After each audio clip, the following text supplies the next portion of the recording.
So I'm going to try and rattle through this quite quickly, talking about the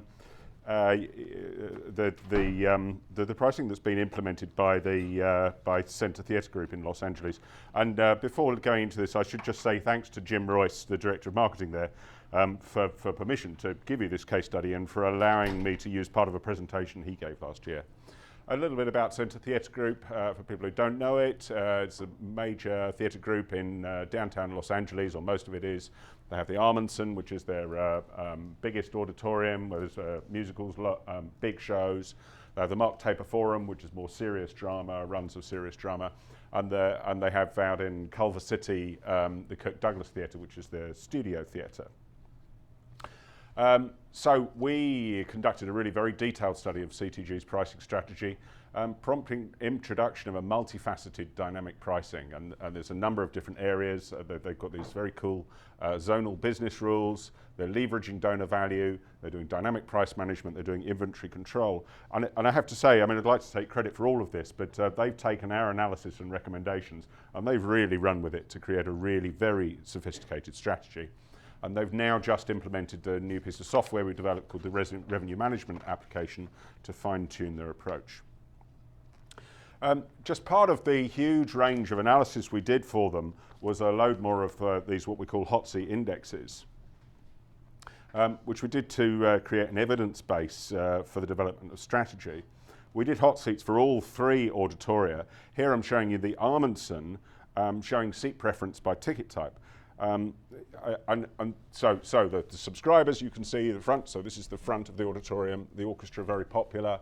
The design your own subscription, the passport, I can't remember what it's called, it's another ticket type. That's what's left over, and then the hot ticks are are like a version of rush tickets at the end.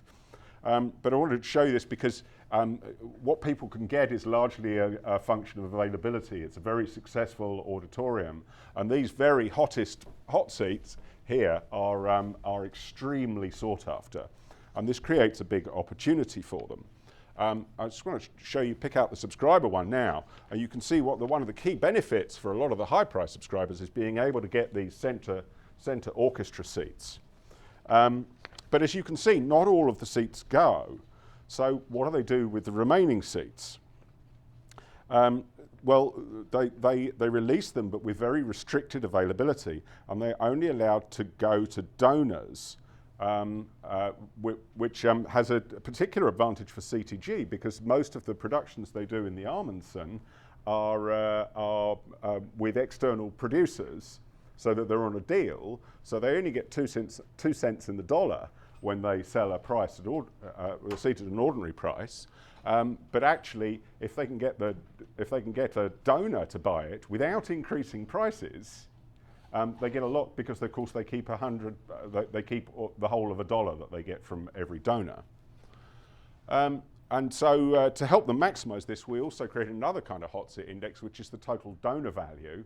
So we're looking here at what was the donor value of the people who sat in all of these seats, in order to allow them to identify the seats where they weren't maximizing those dollars, and to come up with a strategy for ensuring that they did. And the really clever stuff that they've done, they've implemented first to address this, they've implemented first in the smaller theatre, the Mark Taper Forum. So a number of changes made here. Previously they had just 2 prices, and they've increased these to 3 after the study. They've split the auditorium, and I think it's only 400 or 500 seats, into 38 zones. They've since cut back from that. But then this is the clever thing, that they've introduced business rules for all of those zones. So the pricing is based on demand and flexible allocation, but then the rules either allow or prevent pricing adjustments between the zones, and it just gives them much more control over the pricing. So this is how their prices used to be, just the 2 prices, the centre or the sides.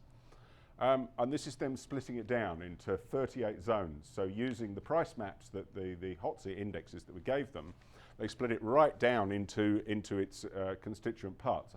I think this is a really interesting approach, and we've tried it a couple of other places. It's what I call lowest common denominator zoning.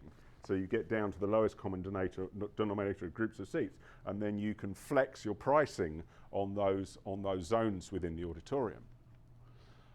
So what they do, the zones are reconsolidated for subscription and for single ticket pricing. So they have the A plus zone, the very best seats in the front, and the A zone at the second price, and the B on the sides.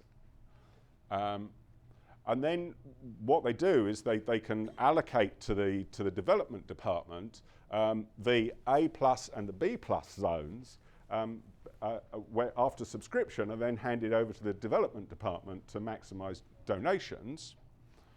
And instead of advancing subscribers, I'm sorry, I'm getting ahead of myself. So instead of advancing subscribers into those seats, they reserve them, they give them to the development department, and they use the unrenewed A and B plus subscription seats to motivate and or reward donors. Of course, A plus seats require a higher level of donation than B plus seats. And then the seats in the zones, I'm just giving you an overview here, but the seats in the outer zones with less good seats are used for promotional purposes, and they can discount those. So promotions are only offered at productions on specific days that are unlikely to be sold at full price. I'm just giving you an overview of some of the uses, but they break down the house so they can control the availability of house seats and comps and discounting and subscribers and donors, and they can control that to quite a fine level of detail within the auditorium. As I said, I think it's a really cool approach, and it's yielding quite amazing results. In the Mark Taper Forum, their first show in the season was Lieutenant of Inishmore. That's just wrong. Lieutenant of Inishmore, it should be.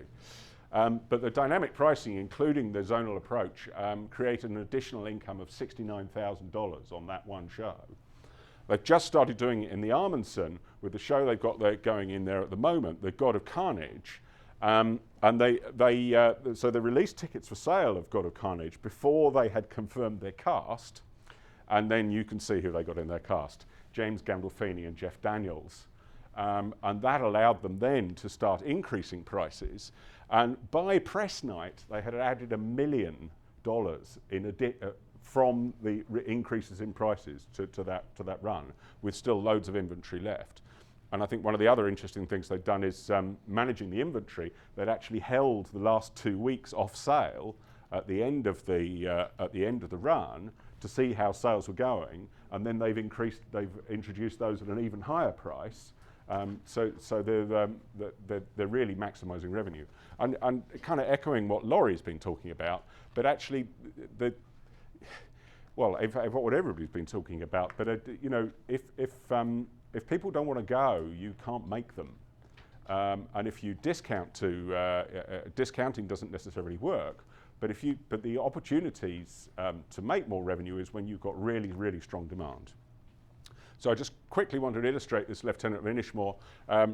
This is one of the charts, very similar to the evil chart that we showed for Laurie. This is now showing you out of the revenue management application, and just showing how brilliant. And I stress this is CTG that's done this, so I'm not blowing my own trumpet here. But the way that it's done this, so in the first 2 weeks of the run, they've got relatively lower prices. They've got quite a, oh look, I've got a graphic, there we are. They've got quite a big discount between the average price and the yield that they're actually achieving. And that's stimulating more sales early in the run while people are not sure before the press night. Then in the 2 weeks in the middle, they've started to increase prices, which you can see here. So they've got higher prices coming in here.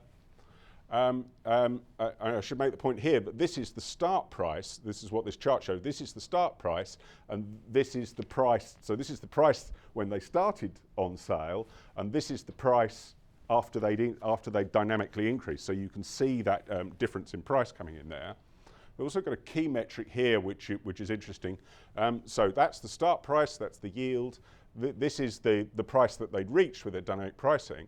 And this is what we call nominal yield, which is a new metric we created. But essentially, it shows you the distribution of demand between seats. And it's a very quick indicator of whether people are buying high-priced seats or low-priced seats.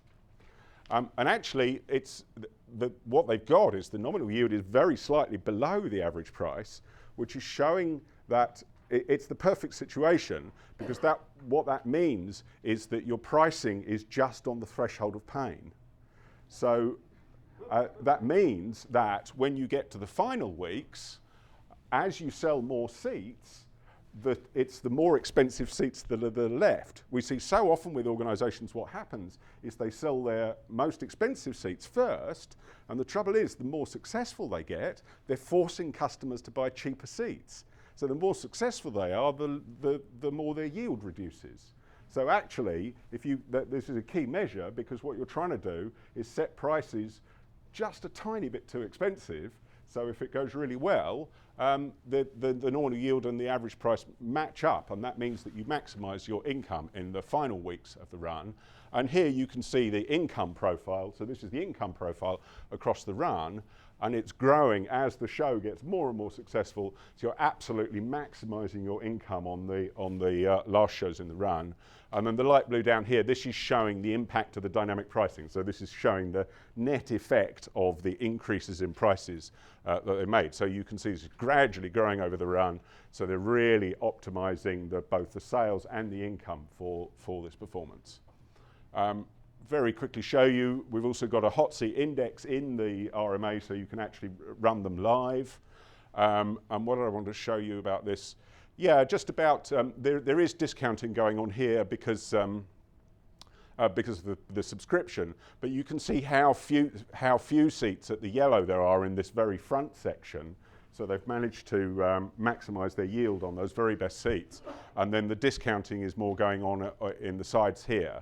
So they're beginning to control I'm sorry, this is not number of times sold as all the other seats you've seen. This is the yield of the seats. So the colour is showing you the yield that got from each of those seats across the 44 performances.